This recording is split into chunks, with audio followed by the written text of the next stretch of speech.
মৰিগাঁও বিহুতলীত বিধায়কৰ 10 বছৰীয়া কাৰ্যকালৰ উন্নয়ন খতিয়ানৰ সভাত বিধায়ক ৰমাকান্ত দেউৰীৰ বিশেষ মন্তব্য। দলে যাকে টিকট দিব তেওঁকে সহায় কৰিব বিধায়ক ৰমাকান্ত দেউৰী।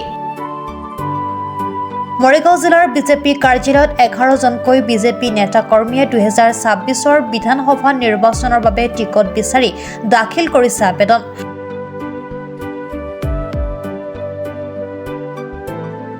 বিধায়কক 10 বছৰীয়া উন্নয়ন খতিয়ানৰ সভা শেষত বিধায়ক ৰমাকান্ত দেউৰীয়ে বিশেষ মন্তব্য। আবেদন দাখিল কৰা নীতি বিজেপিত নাই বুলি স্পষ্টভাৱে কয়।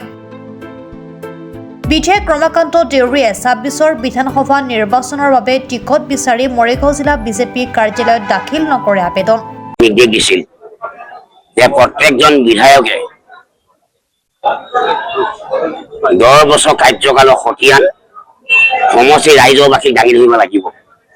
সেই মৰ্মে আজি মই সমষ্টিবাসী ৰাইজক বিশিষ্ট ব্যক্তিসকলক আমন্ত্ৰণ জনাইছিলোঁ। সেই ব্যক্তিসকলে উপস্থিত হৈছে আৰু তাৰ ওপৰত মই মোৰ 10 বছৰ কাৰ্যকালৰ খতিয়ান মই দাঙি ধৰিলোঁ। এইটোৱে মূল আজি অনুষ্ঠান আৰু আজি বেলেগ অনুষ্ঠান নাই। আবেদন দাখিল কৰা আমাৰ বিজেপিত সেইটো নীতি নাই। কোনোবা জিলা জানি দেখিছ, কোনোবা সমষ্টি জানি শুনিছ? আমিতো মই 10 বছৰ বিধায়ক হলো, কিন্তু আমিতো সেইটো আবেদন কৰি পোৱা নাই। সেইটো সেইটো সমীক্ষা দিব টিকেট যে কি কাম কৰিছে, ৰাইজৰ জনমতৰ ওপৰত ভিত্তি কৰি আমাৰ দলে টিকেট দিব। মই প্ৰথমে ক'লো বিজেপিত আবেদন কৰাৰ নিয়ম নাই। আমি 10 বছৰ হ'ল, মই 70,000 ব্যৱধান দিছো।